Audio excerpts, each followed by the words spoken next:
You know, usually when we think about the end of a war, the image that comes to mind is like the ticker tape parade. Right, the confetti. Yeah, the confetti falling, the treaties being signed, everyone cheering as the troops come home. It looks like this clean, victorious finish line. I mean, there is this collective illusion that the conflict stops and peace just, automatically takes over, Yeah, as if shutting off the tanks shuts off the trauma. right. But when you actually look at a society stepping out of massive mechanized warfare, that finish line is just a complete mirage. The fighting might stop, but the physical and spiritual wreckage is really just beginning to surface. That's a whole new battle. It really is. So welcome to Reform Thinking. Today, we are taking a really long look at two staggering theological texts and applying them to, one of the most agonizing humanitarian crises of our age. We're talking about the massive influx of wounded and disabled veterans from the Ukraine-Russian war. Yeah. Now, before we jump in, just a quick heads up for you listening. The source material we are working through today contains some sharp sociological critiques, and they touch on various political and religious movements. Which can be a bit sensitive, sure. Oh, absolutely. We are going to look at these texts objectively to see the moral frameworks they build. We are not here to endorse a specific political platform, but to unpack the theology these authors are presenting. So what is our goal with this deep dive today? Good question. We are looking at how ancient biblical frameworks, specifically 2 Samuel chapter 9 and Romans chapter 8, provide the essential moral architecture for handling the physical and spiritual wreckage of war.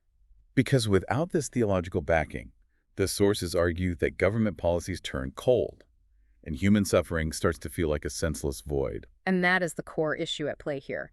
We are looking at documents that force us to look past the initial euphoria of a military victory. Right.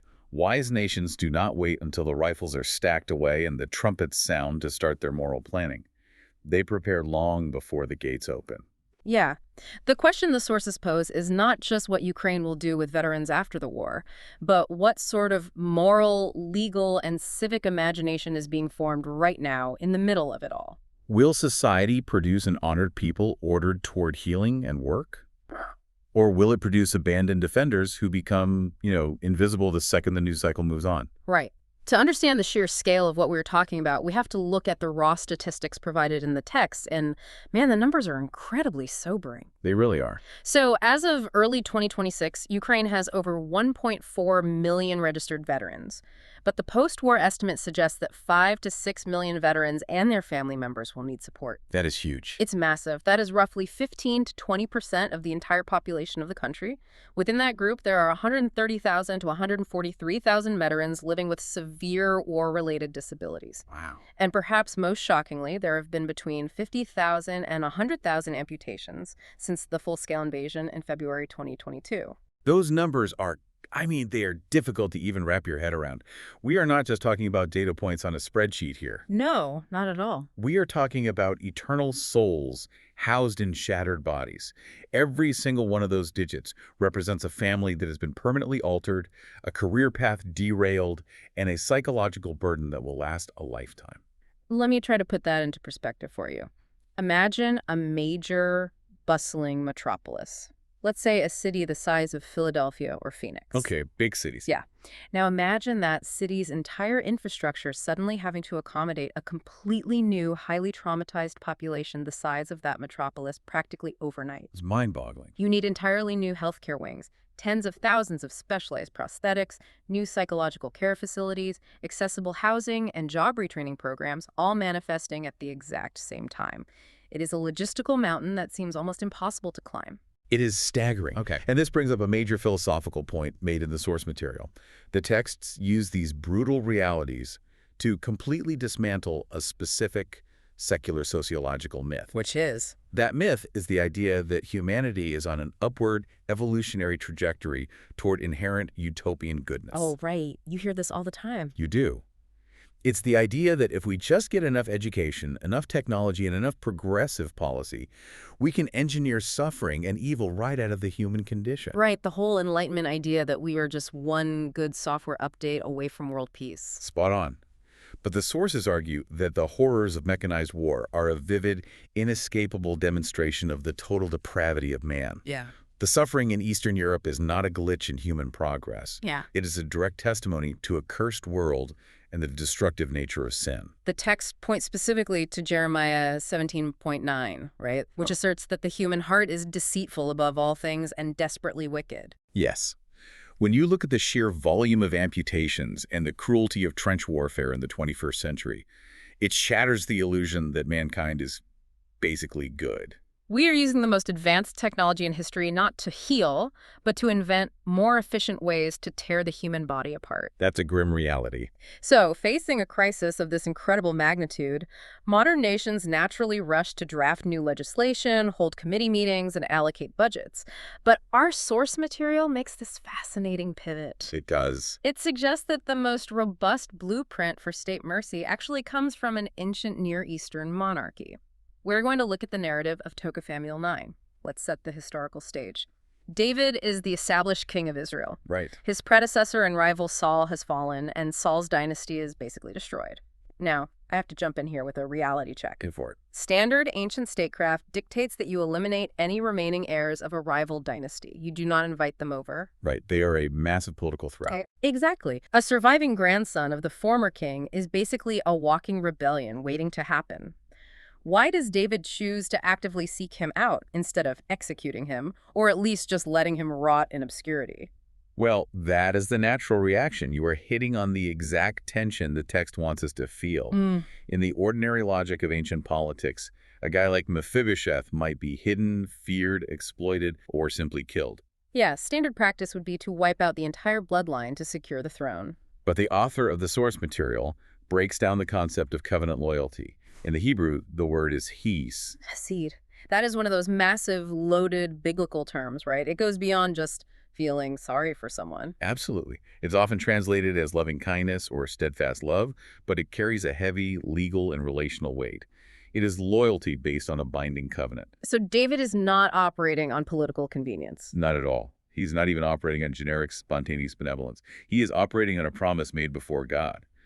Years earlier, long before he had the crown, David swore an oath to Saul's son Jonathan. Right, promising not to cut off his steadfast love from Jonathan's house. Yes. So when David finally has absolute authority, he remembers that oath. The true test of covenant loyalty is not what a person says when they are weak and need allies, but what they do when they are strong and hold all the cards. And the text points out that the action starts with the king seeking out the hidden man. David actually asks, "Is there still anyone left of the house of Saul that I may show him kindness for Jonathan's sake?" He takes the initiative. He does. He ends up finding Mephibosheth, who was crippled in both feet from a childhood accident during the wartime panic when Saul's dynasty collapsed. Mephibosheth is living in total obscurity in a place called Lodabar.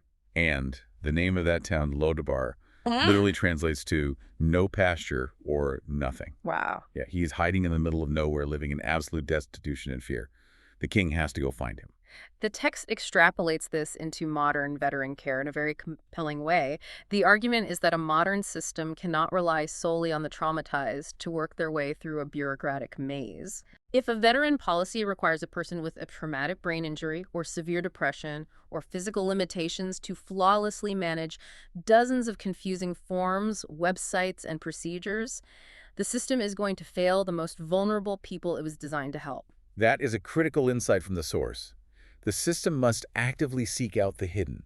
It must look for the rural veterans, the severely disabled, the families of the missing, and those paralyzed by the shame of their own trauma. Reintegration begins with being found. Just as David asked, "Where is he?" A society dedicated to its defenders must ask, who is not in the room?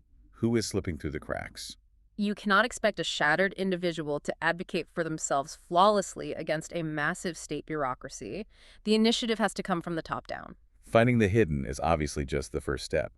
What David does next offers a brilliant two-part formula for restoring human dignity. Because David does not just say a nice word to Mephibosheth and send him on his way with a pat on the back. He completely restores Saul's land to him, and he gives him a permanent seat at the royal table. Think about that combination. It is like giving someone the capital to start their own business while simultaneously giving them a permanent standing invitation to the family Thanksgiving dinner. It tackles both material survival and relational belonging at the exact same time. That is a fantastic way to frame it. The land represents economic independence and a future. The table represents honor, intimacy, and acceptance. And the sources contrast David's actions with two very common modern errors we see in how society handles disabled veterans. Right, the two extremes. Let's break those down. Okay, so the first error sentimentalizes the disabled veteran. It relies on slapping hero slogans on car bumpers, offering public applause at sporting events, and talking about their bravery. While completely ignoring the staggering material and financial needs they face daily. Exactly. It is cheap grace. It makes the civilian feel good without actually costing them anything. And the second error swings entirely the other way. It treats the veteran strictly as a financial burden to be managed by the state. They become a line item on a budget. Right, a problem to be solved with a monthly check, stripping them of their humanity and relational value. They are kept out of sight, warehoused in underfunded facilities. But David rejects both of these approaches. By restoring the land, he provides economic viability and a solid material foundation. By offering a seat at the table continually, he restores public honor, proximity, and fellowship. The disabled survivor is not maintained at a distance as some sort of charity project. He is brought near to the king. We see this exact tension playing out right now in the modern data provided in the sources regarding Ukraine's current efforts. The European Disability Forum, right? Yeah. In August 2025, they made a massive push for a human rights-based assessment approach. They argued that accessibility needs to be enforced across everything: infrastructure, education, employment, and digital tools. Furthermore, the United Nations released an estimate in February 2026 stating that recovery needs will cost almost $588 billion over the next decade. $588 billion, that's a staggering amount of money. It is. And the text insists that reintegration cannot just be psychological counseling. It must include housing, education, and property rights. Good intentions and grand promises do not plow fields. Which brings up the next massive hurdle. How do you actually get those fields plowed? To make this vision a reality, David had to build an administration. He commands a man named Ziba, along with his household and servants, to farm the land from Mephibosheth and bring in the produce. The sources make a very pointed argument here.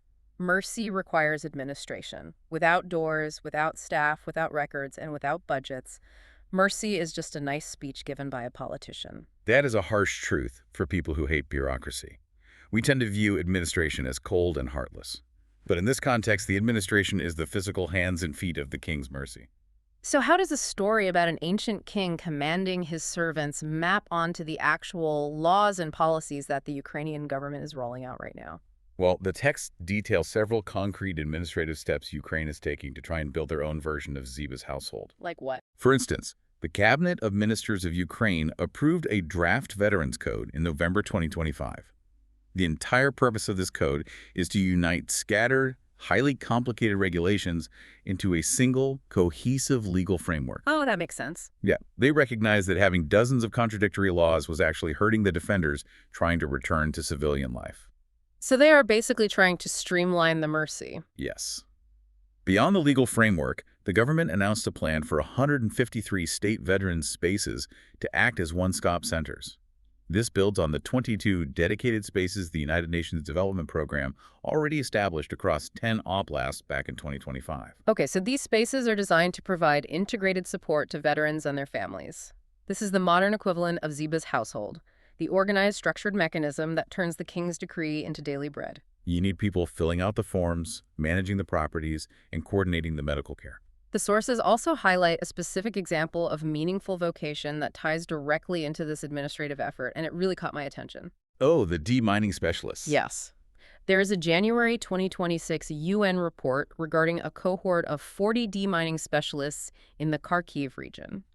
What is incredible is that many of these specialists are disabled veterans themselves, along with family members of service members. They completed specialized training and received 12-month employment offers to clear mines from their own country.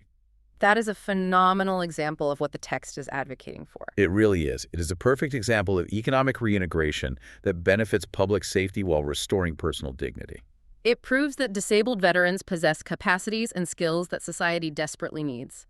They are not just passive recipients of aid, they are active agents rebuilding their own nation. It is a powerful illustration of the state fulfilling its God-given role.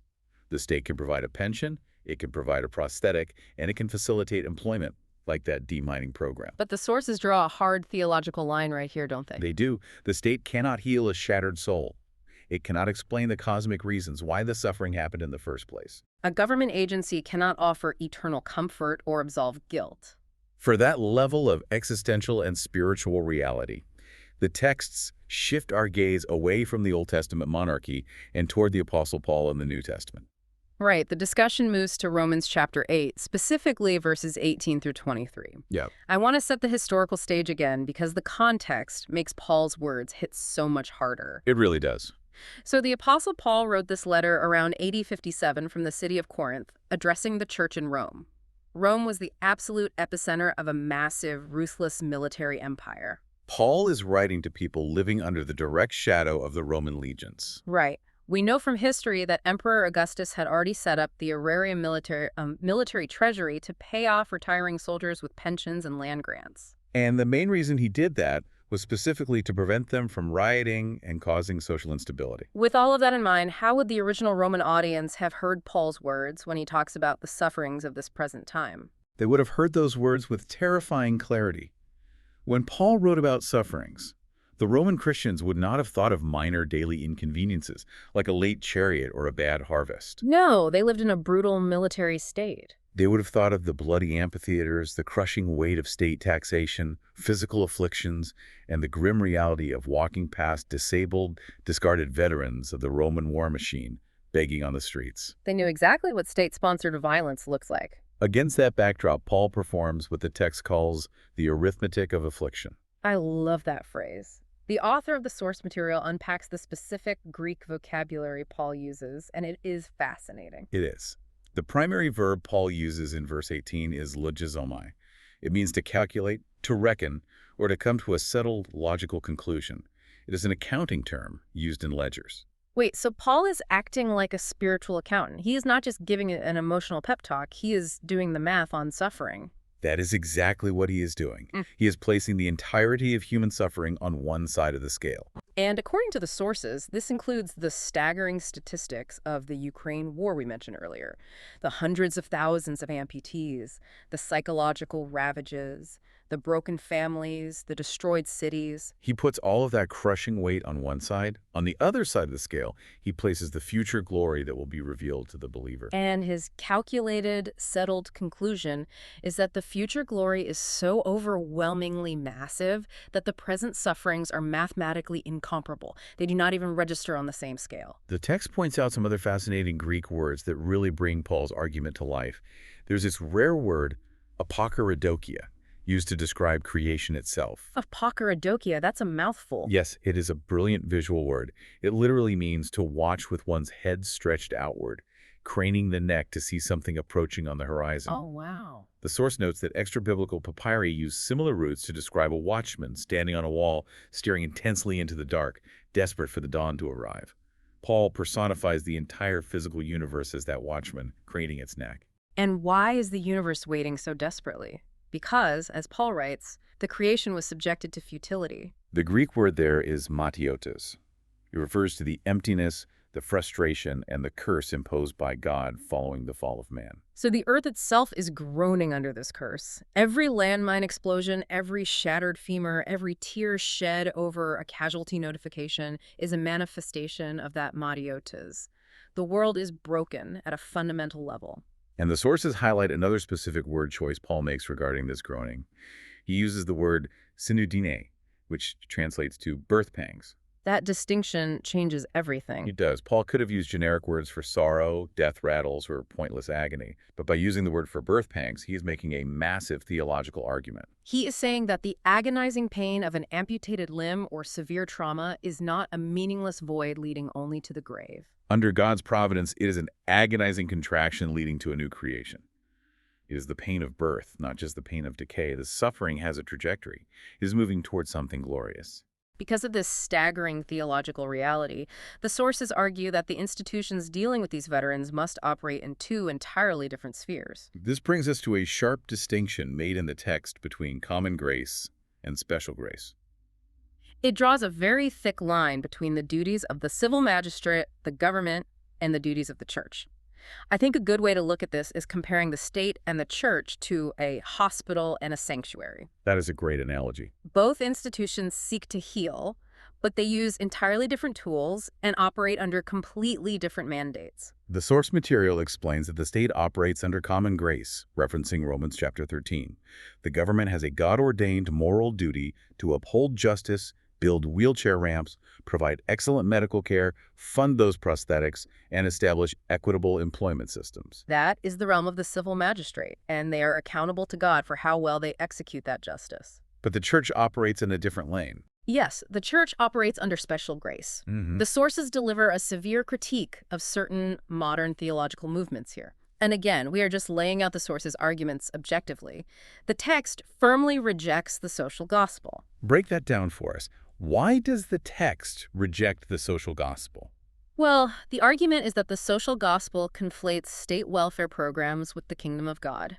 It turns the church into just another non-governmental organization pushing for political reform. Ah, I see. The text argues that while Christians should advocate for just laws, the church's primary mandate is not sociological policy. Its primary mandate is the preaching of the word, the administration of the sacraments, and the shepherding of eternal souls. If the church just hands out bread but neglects the gospel, it is failing its mission. The text also heavily critiques the prosperity gospel in this context. And honestly, reading how the prosperity gospel intersects with disabled veterans is, well, it's pretty enraging. It is incredibly cruel. The text describes the prosperity gospel as a false promise that if a person just has enough faith, God will guarantee them perfect physical health and financial wealth in this life. The author argues that this ideology is devastating to a physically broken veteran. Think about it. If a soldier comes home missing both legs and a preacher tells him that God guarantees physical healing for those with enough faith, what happens when his legs do not grow back? The veteran is blamed for his own disability. He is told he just doesn't have enough faith. Exactly. It implies that their ongoing disability is a personal spiritual failure rather than a reality of living in a cursed, fallen world. The text insists that God often sanctifies people through the furnace of affliction rather than removing the affliction completely. The scars are not proof of weak faith. They are often the very instruments God uses to draw a person closer to himself. There is a very specific illustration of this division of labor in the text regarding the concept of complementarianism. Now, this is a topic that always sparks debate, but let's look at how the source applies it to the veteran crisis. Okay, let's unpack that. The author poses a scenario. Imagine a man who returns from the brutal trenches of Bakhmut without his arms or bound to a wheelchair. In the eyes of the secular world, a world that often values physical dominance, economic authority, and brute strength, that man might be viewed as emasculated. He can no longer fulfill the traditional physical roles he once did. But the text argues that the church has a specific duty to step in and teach a completely different value system. Yeah. The church must teach that spiritual headship in the home is not rooted in physical prowess or the ability to lift heavy objects. It is rooted in Christ-like sacrifice. Right. A man with massive physical limitations, a man who relies on his wife for physical care, can still lead his family in prayer, teach his children the scriptures, and show sacrificial love. His physical limitations do not negate his God-given role as a spiritual leader. That is true spiritual reintegration according to the source. It gives the man his dignity back in a way the state never could. And that leads directly to the core tension of the entire analysis. State policy and church discipline both point to an inevitable final conclusion. Let's think back to Mephibosheth for a second. Okay, the guy at the king's table. Right. He sat at the king's table. He was honored. His land was restored. He was provided for by an entire administration. But at the end of the day, he was still lame. The text points out that earthly systems, no matter how well-funded, how perfectly designed, or how compassionate the people running them are, will always fall short of complete restoration. The titanium prosthetic will never fully replace the flesh and bone limb. The government pension will never replace the lost years of youth. That is the hard reality. You can build all the veteran centers you want, but you cannot reverse time or undo the trauma. So if an earthly table and a government pension fall short, what does the redemption of the body, mentioned in Romans 8.23, actually promise the believer? We are reaching the theological climax of the source material here. The ultimate answer to the horrors of the Ukraine-Russian war is not a high-tech prosthetic. It is the final bodily resurrection. The source connects this promise directly to the federal headship of Christ. Federal headship. Let's make sure we define that clearly for you listening. It is the idea that a single representative acts on behalf of an entire group. The text refers to Christ as the last Adam. Okay, so the argument is that the first Adam acted as the representative for all humanity, and when he sinned, he plunged the entire cosmos into sin, futility, and death. That original sin is the root cause of every war, every act of malice, and every bullet fired. We all inherit that brokenness. But Christ, acting as the last Adam, invaded this cursed world as a new representative. He didn't just watch the suffering from a safe distance. No, he took on human flesh. He entered the war zone of human existence and bore the infinite wrath of God on the cross. The text makes a staggering comparison here. The snars of a veteran are the terrifying result of human depravity. They are marks of violence and hatred. But Christ's scars, the wounds in his hands and side, are the currency that purchased eternal redemption. He took the violence of the world onto himself to break the curse. Therefore, the redemption of the body means that the believer is awaiting a literal, physical resurrection. We are not talking about floating on clouds playing harps as disembodied spirits. Not at all. The promise is a day when prosthetics, wheelchairs, and crutches are permanently cast aside, and the physical body is raised in indestructible, imperishable glory. The theological synthesis of the source is crystal clear. It reiterates the core Protestant doctrine that salvation is by grace alone, through faith alone, in Christ alone. It warns that for the unrepentant, whether civilian or soldier, whether Russian or Ukrainian, earthly suffering is just a prelude to eternal wrath. That makes the call to faith utterly urgent. The government needs to handle the physical needs, but the church must urgently call these men and women to repentance and faith in Christ. Because for the believer, earthly suffering, no matter how severe, is a momentary affliction preparing them for an eternal weight of glory. The texts leave us with a framework that refuses to look away from the pain, but also refuses to despair. It demands rigorous, well-funded administrative action from the state to provide justice and care. It demands compassionate, truth-telling shepherding from the church. And it demands an eschatological hope, a focus on the final resurrection that transcends the immediate heartbreaking circumstances. It changes the entire paradigm of how we view the aftermath of conflict. It pulls us away from the naive hope of the ticker tape parade and forces us back into the gritty reality of the human condition while offering the only hope robust enough to handle that reality. Which brings me to a final thought for you to ponder as we wrap up this deep dive. When you look at a physically disabled veteran, or really anyone bearing the visible, agonizing marks of this fallen world, how do you view them? Do you see them as a policy problem for the government to fix? A line item on a national budget that needs to be managed? Or do they act as a mirror, reflecting your own desperate spiritual helplessness before the king who initiates the rescue, seeks you out in your brokenness, and invites you to his table? Thank you for joining us on this deep dive on reforms thinking. We'll catch you next time.